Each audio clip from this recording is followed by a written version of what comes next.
Blandine, bonjour et bonjour à toute la communauté Floqueo.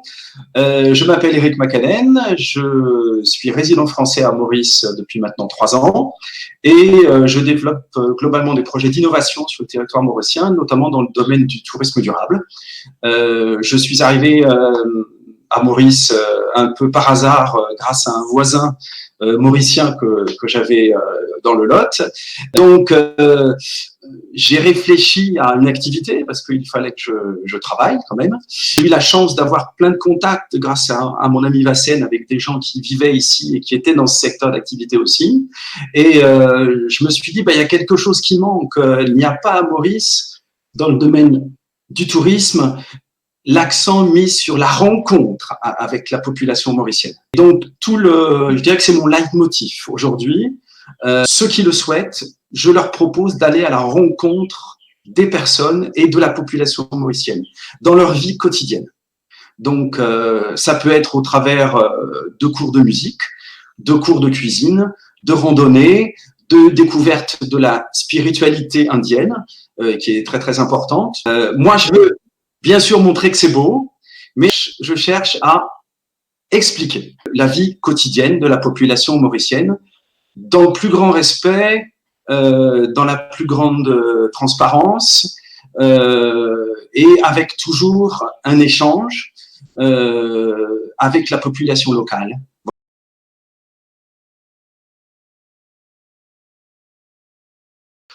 Bon, je pense qu'il faut être assez résilient.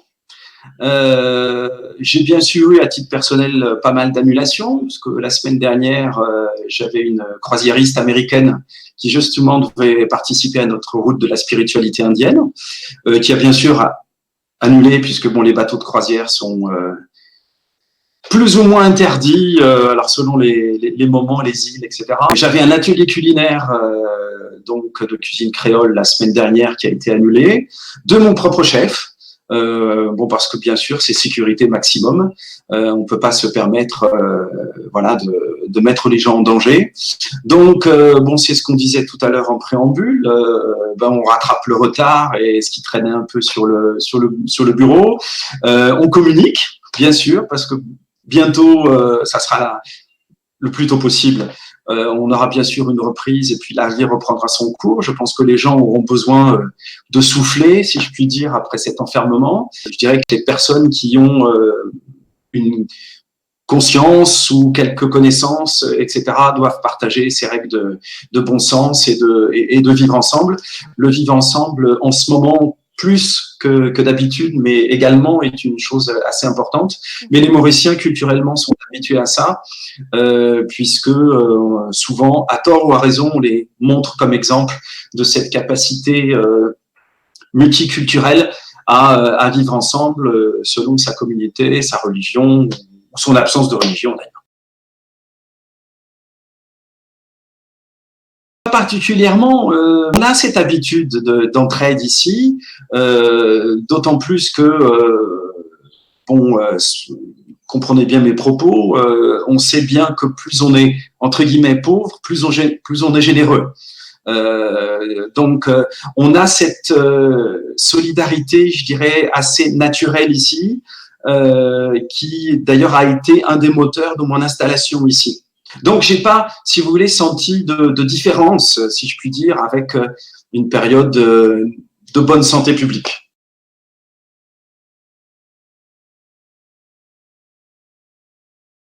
Je l'espère, je n'en suis pas sûr.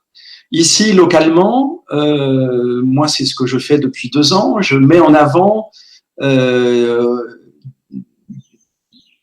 des gens qui étaient pratiquement dans leur coin à développer des projets, des idées, etc. Bon, je pense à mon ami Gaël qui a développé un jardin et tout un système de permaculture et qui vise donc à l'autonomie agroalimentaire. Donc, c'était déjà mon activité, si vous voulez, de montrer des expériences de ce type.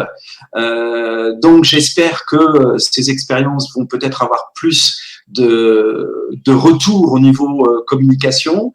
Et il est vrai que très concrètement, dans la presse mauricienne, on reparle de replanter de manière à avoir une autonomie agroalimentaire. Donc, il y a des initiatives mais qui existaient déjà avant cette pandémie, mais qui avaient peut-être des difficultés à être mises en place et mis sur le devant de la scène.